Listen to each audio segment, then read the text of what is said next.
All right, so how's everybody doing out there? It's your boy Big Gotti. Thank y'all for tuning in with me on another one. If y'all new to the channel, don't forget to like, subscribe, and hit that notification bell because it lets you know when I drop. Now, on today's episode, I'm actually going to be reacting to the sentencing of the Mississippi Goon Squad. So this is the 6 white men that was riding around since 2019 and that was terrorizing black people. So I guess they got caught for going inside 2 black men's house without a warrant, and they beat them and tortured them. So we're going to get a bar of this, and y'all let me know what y'all think about the content in the comment section. Let's run it. Well, in Mississippi, 2 out of the 6 former deputies are facing sentencing today for torturing 2 black men last year. So far, a federal judge sentenced Hunter Elwood to 20 years in prison. Jeffrey Middleton will be sentenced this afternoon. The rest of the men will follow over the next couple of days. Now, these men pleaded guilty in August to a slate of state and federal charges, and prosecutors say that the officers nicknamed themselves the Goon Squad because of their willingness to use excessive force and not report it. NBC News correspondent Antonia Hilton joins us now. And you know, it's crazy because this shit was all directed towards black people, and they say racism ain't around no more. But in Mississippi, that shit totally different. You know, you got police officers out here torturing black people. That's dirty. Now, Antonia, I mean, frankly, these charges are disgusting, and it's something that, unfortunately, some people didn't realize were even happening or forgot that this even happened. And it's not quite as rare as we think. What are the charges specifically? You know, you're right to point that out, because one of the conversations happening in Mississippi right now is that for many black elders there, this feels like a relic of what they were hoping was a bygone era, something from the 20s, 30s, 40s, 50s in the South that shouldn't be happening today.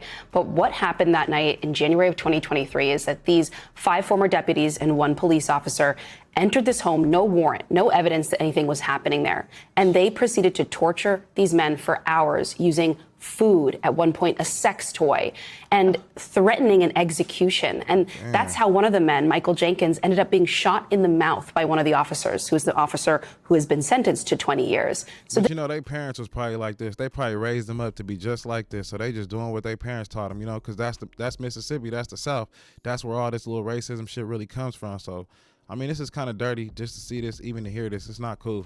This is heinous, doesn't even really describe how awful all of this is. And on top of all of what I just described, they then tried to plant evidence, guns, drugs on these men. And it took months for these 2 victims, Michael Jenkins and Eddie Parker, to be believed. And so, you know, there's relief that we're here now. But there's another world in which that actually wouldn't have been the case. It's sick. Somehow Jenkins and Parker did survive. What are they saying about these sentencings?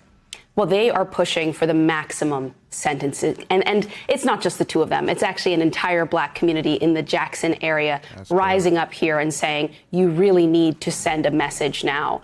And, you know, we have 20 years for 1 officer. That officer is facing the most serious charges because of having shot Jenkins in the mouth. But they're hoping something very similar is coming for the other 5 men involved in this. And now on top... You know, something like 15, 20 years ago, though, they would have got off this shit. They would have been cool. But now you see how much the world's changing now. They got to be held responsible no matter what. Like, people ain't going to accept it no more. Top of all of that, the local DA is going to have to review all kinds of cases in association with the Goon Squad. So think about this. You know, there's the story of just these 6 guys, but really there is a bigger process here that could take years, undoing all the harm that was likely done. And how many of those victims were not believed, right? Incredible. All right, Antonia Hilton. Well, we're going to stop that right there, man. You know, you don't think racism goes on, but it really does, you know, and this shows you right here. But, I mean, hopefully, like, they get the maximum sentences because they was police officers at the end of the day. You know, that wasn't cool.